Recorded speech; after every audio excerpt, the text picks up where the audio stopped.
Assalamualaikum warahmatullahi wabarakatuh. Perkenalkan, kami dari kelompok 4. Di sini kami akan menjelaskan tentang analisis kenyamanan termal, visual, dan audio ruangan. Di sini kami terdiri atas Nadif Sidki Firzatullah, kemudian ada Farhan Pirana Febrival, ada Muhammad Taufik Rizki, ada Windiarti Mustika Cahraning Tias, serta Alma Amanda Naila Pramono. Pendahuluan. Untuk pendahuluan ini, di mana kenyamanan sebuah bangunan akan memengaruhi kesehatan fisik dan mental penghuninya, sehingga bangunan dengan kenyamanan yang baik dapat meningkatkan produktivitas penghuni gedung. Bangunan yang dapat memberikan penghuninya rasa nyaman memungkinkan penghuninya tinggal di gedung dalam waktu yang lama, sehingga ada beberapa faktor yang memengaruhi kenyamanan ruangan tertutup, seperti suhu udara, kelembaban udara, radiasi sinar matahari pada atap dan dinding, tingkat kecepatan udara dalam ruang, serta intensitas pencahayaan. Menurut Peraturan Menteri Pekerjaan Umum Nomor 29 tentang Pedoman Persyaratan Teknis Bangunan Gedung tahun 2006 mengenai standar kenyamanan bangunan gedung, terdapat beberapa faktor diantaranya kenyamanan termal yang terdiri atas kelembaban dan suhu udara, kemudian ada kenyamanan visual yang terdiri atas pencahayaan ruangan, serta kenyamanan audio yang terdiri dari tingkat kebisingan hunian. Metode psikometri dan kenyamanan termal. Adapun waktu pengukuran yang kita lakukan adalah pada hari Kamis 24 Agustus tahun 2023 pada pukul 1 sampai 4 sore waktu Indonesia bagian Barat. Bertempatan di laboratorium udara untuk kalibrasi dan dilanjutkan di rumah masing-masing. Tujuan dari praktikum ini yaitu mengukur parameter sifat termodinamika di 5 lokasi yang berbeda melalui pengukuran termometer udara basah dan kering serta menggunakan grafik psikometri. Kemudian standar yang digunakan yaitu SNI 036572-2001 dan metode ASRAE 55 2017 serta alat yang digunakan yaitu termometer room temperatur serta termometer.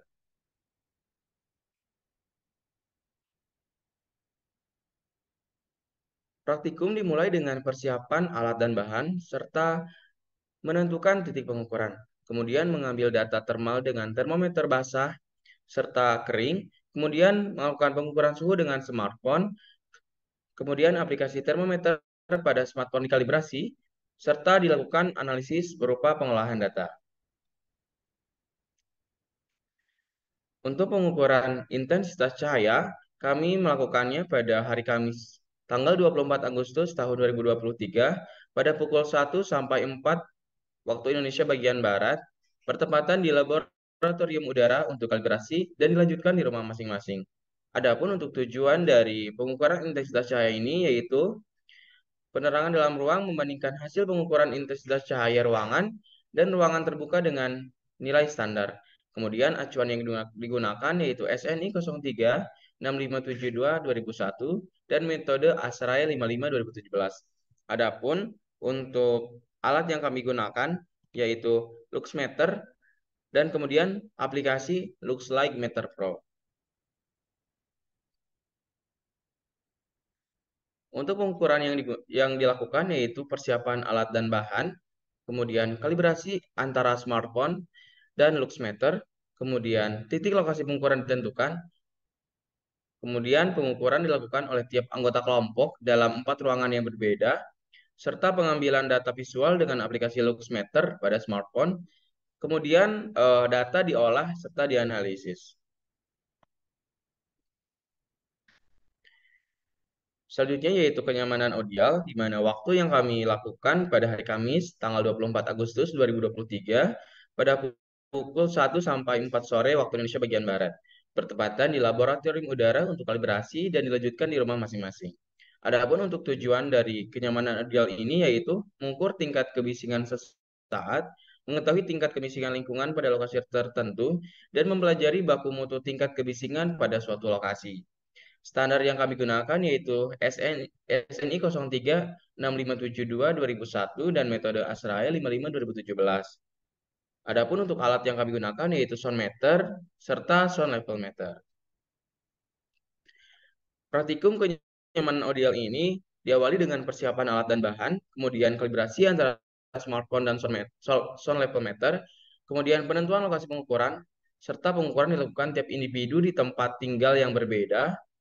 Kemudian pengukuran dilakukan selama 10 menit dengan pengulangan sebanyak 5 detik selama 7 kali, serta data yang diperoleh kemudian dianalisis. Untuk hasil dan pembahasan akan dijelaskan oleh teman saya. Baik, saya akan menjelaskan kenyamanan thermal yang meliputi tentang angka tunggal sebab kenyamanan tidak merupakan perpaduan dari berbagai unsur seperti suhu, kelembapan udara, kecepatan angin, pakaian yang dikenakan, dan aktivitas yang dilakukan. Nah, menurut SNI nomor 036572 tahun 2001, kenyamanan terbagi menjadi beberapa kategori, antara lain nyaman sejuk, nyaman optimal, dan hangat nyaman. Selanjutnya, dilakukan pengukuran next. Dilakukan pengukuran pada 5 tempat yang berada di kampus, yaitu di segitiga sil, koridor Pateta, musola Alphard, kantin Sabta, dan Nodetin. Berikut hasil yang telah didapatkan dari termometer bola kering yang ada di wilayah kampus. Next.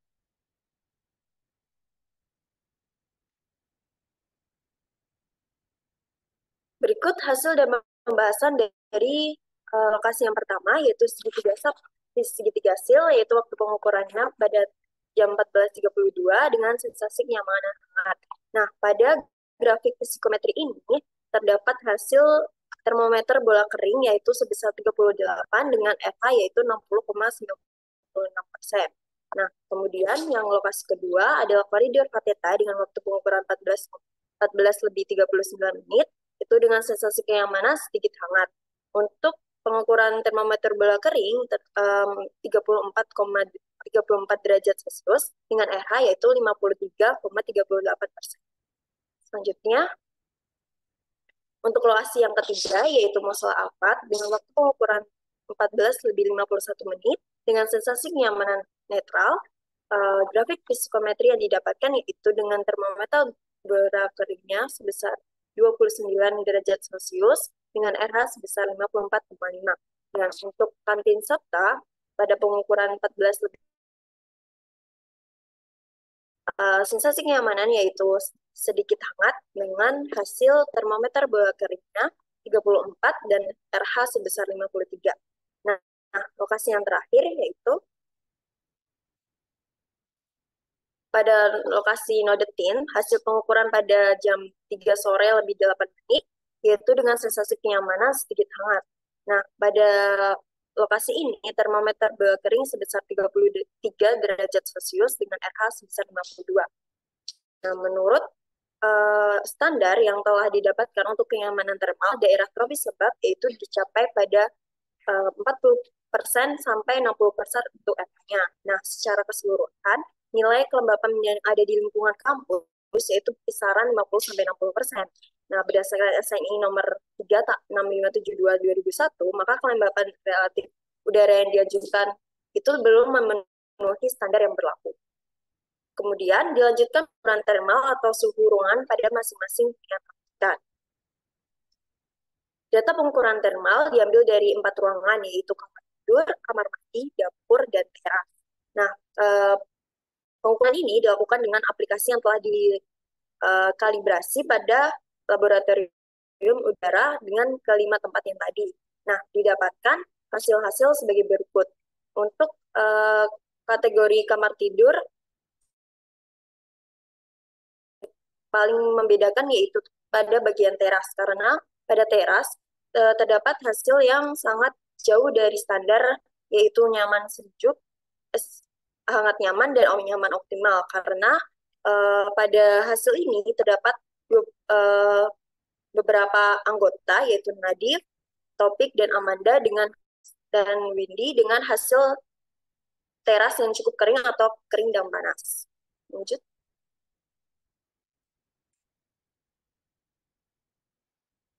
Secara keseluruhan dari hasil tanaman yang diperoleh tiap-tiap hunian anggota sudah memenuhi baku mutu. Namun pada lokasi teras yang sudah disebutkan tadi dengan akibat suhu yang terlalu tinggi atau terlalu panas. Karena teras radiasi matahari, sehingga tersebut ada beberapa solusi yang dapat dilakukan, yaitu dengan pendingin ruangan atau air conditioner atau kipas jika berada di ruangan yang tertutup. Nah, untuk ruangan terbuka dapat diberikan kanopi atau tanaman untuk menurunkan suhunya.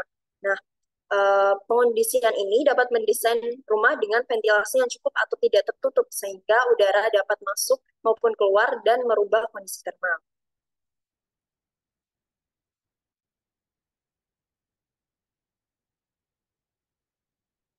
Berikut akan disampaikan hasil dan pembahasan untuk kenyamanan visual oleh teman. Baik, terima kasih Windy atas kesempatannya. Untuk parameter selanjutnya yaitu kenyamanan visual.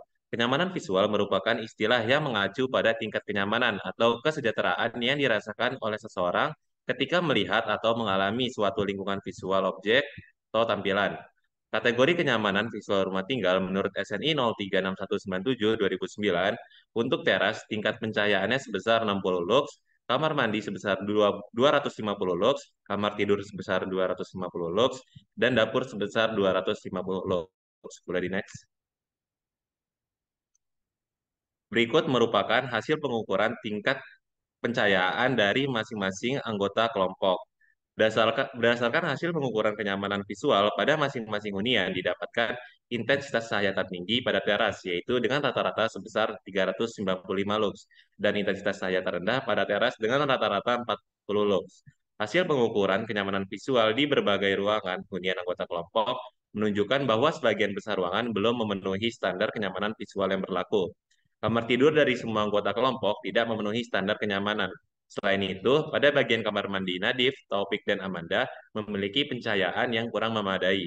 Dapur pada tiga anggota kelompok telah memenuhi standar kenyamanan visual, kecuali Febrival dan Amanda yang memiliki pencahayaan yang kurang memadai. Teras pada semua anggota kelompok memenuhi standar kenyamanan visual, kecuali teras Febrival dan Taufik memiliki kondisi yang berbeda karena semi tertutup dan menggunakan lampu tambahan. Boleh di next? Untuk selanjutnya merupakan denah dari masing-masing pengukuran yang dilakukan kelompok. Di sebelah kiri ada denah ruangan kamar tidur, dan di sebelah kanan ada denah ruangan kamar mandi. Untuk bagian nomor 1 itu Nadif, 2 Febrival, 3 Topik, 4 Windy, dan yang kelima Amanda. Boleh di next. Untuk denah ruangan berikutnya, di sebelah kiri itu ada dapur, denah ruangan yang di sebelah kanan yaitu ada teras. Dengan masing-masing ukuran dimensi setiap anggota berbeda tergantung dari tempat pengukuran yang dilakukan. Boleh di next.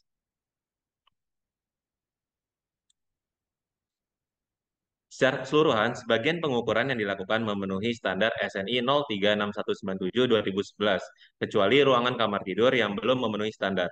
Hal ini disebabkan karena kamar tidur memakai lampu downlight, sehingga pencahayaan tidak optimal. Faktor lainnya berupa kurang mendukungnya smartphone dalam menangkap intensitas cahaya dibandingkan dengan alat yang lebih akurat dalam mengukur cahaya, seperti lux meter. Menurut Latifa et al. 2013, faktor yang mempengaruhi kenyamanan visual adalah kuat penerangan atau tingkat pencahayaan, kualitas warna, tingkat penyalauan, dan jarak pandang pengamat terhadap objek. Menurut Turesna et al. 2015, cara untuk meningkatkan tingkat kecahayaan adalah dengan meningkatkan intensitas nyala lampu dengan daya yang lebih besar sehingga dapat lebih merata. Boleh di next? Untuk parameter selanjutnya akan dijelaskan oleh teman saya. Ya, terima kasih Farhan atas kesempatannya. Di sini saya akan menjelaskan hasil analisis kenyamanan audial. Tapi di sini perlu diketahui, pengertian dari kenyamanan audial menurut Keputusan Menteri Lingkungan Hidup Nomor 48 Tahun 1996, yaitu kebisingan sebagai bunyi yang tidak diinginkan dari aktivitas atau kegiatan pada tingkat dan waktu tertentu yang dapat mengganggu kesehatan manusia dan kenyamanan lingkungan. Di sini juga dikategorikan jadi tiga berdasarkan peruntukan kawasannya, yaitu pertama ada perumahan dan pemukiman memiliki tingkat kebisingan 55 desibel. Kemudian perkantoran dan perdagangan memiliki tingkat kebisingan 65 desibel. Terakhir yaitu pemerintahan dan fasilitas umum memiliki tingkat kebisingan 60 desibel. Baik, di sini terdapat hasil pengukuran kelompok kami, yaitu pada pengukuran siang pengukuran tertinggi didapatkan oleh topik sebesar 60 desibel dan pengukuran terendah di sini didapatkan oleh Nadif dan Amanda dengan masing-masing data yang didapatkan 53 desibel. Kemudian pada pengukuran di siang hari, pengukuran tertinggi didapatkan oleh topik dengan 60 desibel dan pengukuran terendah didapatkan oleh Nadif dan Amanda sebesar 34 desibel. Kemudian untuk pengukuran siang dan malam hari didapatkan data tertinggi didapatkan oleh Febrival dengan 62 desibel dan terendah didapatkan oleh Nadif dan Amanda sebesar 51 desibel. Baik, secara umum tingkat kebisingan cenderung lebih tinggi pada siang hari dibandingkan pada malam hari. Hal ini karena aktivitas lalu lintas dan manusia yang lebih intens pada siang hari. Kemudian tingkat kebisingan dari semua anggota kelompok telah memenuhi standar pada malam hari. Namun, hanya tingkat kebisingan topik yang melebihi batas standar kenyamanan audio pada malam hari karena lokasi hunian yang berada di asrama. Sehingga pada malam hari masih terdengar aktivitas mahasiswa lain. Nah, gimana sih cara mengurangi tingkat kebisingan itu sendiri? Yaitu dapat menggunakan benda-benda pengurang suara seperti earplug atau headphone noise cancelling untuk membantu mengurangi paparan terhadap kebisingan di lingkungan yang tidak dapat diubah. Langkah-langkah pengurangan tersebut dilakukan agar menciptakan lingkungan yang lebih tenang dan nyaman tentunya, sehingga kesejahteraan fisik dan mental dapat lebih terjaga. Nah, berdasarkan hasil analisis kenyamanan termal, visual, dan ruangan dapat disimpulkan bahwasanya pengukuran kenyamanan termal di kampus belum memenuhi standar kenyamanan termal yang berlaku. Lokasi yang tidak cukup nyaman yang diperoleh yaitu teras akibat suhu yang terlalu tinggi, yaitu lebih dari 27,1 derajat Celcius, serta sensasi yang kering dan panas. Kemudian dalam hasil analisis kenyamanan visual, sebagian besar ruangan telah memenuhi standar, namun beberapa perlu peningkatan pencahayaan seperti pada kamar tidur, yaitu 250 lux. Terakhir, tingkat kebisingan di sekitar hunian anggota kelompok sangat bervariasi dengan tingkat kebisingan yang melebihi batas standar kenyamanan audio pada malam hari, terutama bagi topik yang huniannya berada di asrama sehingga pada malam hari masih terdengar oleh aktivitas mahasiswa lain. Di sini kelompok kami juga memberikan saran terhadap hasil analisis kenyamanan termal, visual, dan audial ruangan, yaitu berdasarkan praktikum yang telah dilakukan pada kenyamanan termal, tentunya perlu diperhatikan pembacaan suhu pada termometer bola kering, karena nilai yang diperoleh dapat salah karena pembacaan yang kurang teliti. Pada kenyamanan visual, diperlukan handphone yang benar-benar baik seperti kamera yang dapat menerima sensor cahaya langsung matahari ataupun cahaya lampu dengan baik pula. Sehingga bila dibandingkan dengan handphone yang lain di titik pengukuran yang sama, maka hasilnya sama. Begitupun juga dengan pada kenyamanan audio. Handphone yang digunakan mampu menerima gelombang suara dengan benar. Sehingga bila dibandingkan dengan handphone yang lain di titik pengukuran yang sama, maka hasilnya sama. Jadi teman-teman semuanya, berikut tadi merupakan penjelasan hasil analisis kenyamanan termal, visual, dan audio ruangan. Harapannya video ini dapat mengedukasi teman-teman semuanya bahwasanya terdapat banyak faktor yang perlu dipertimbangkan saat membangun sebuah struktur. Kenyamanan sangat penting termasuk kenyamanan termal, visual, dan audio. Sekian dan terima kasih.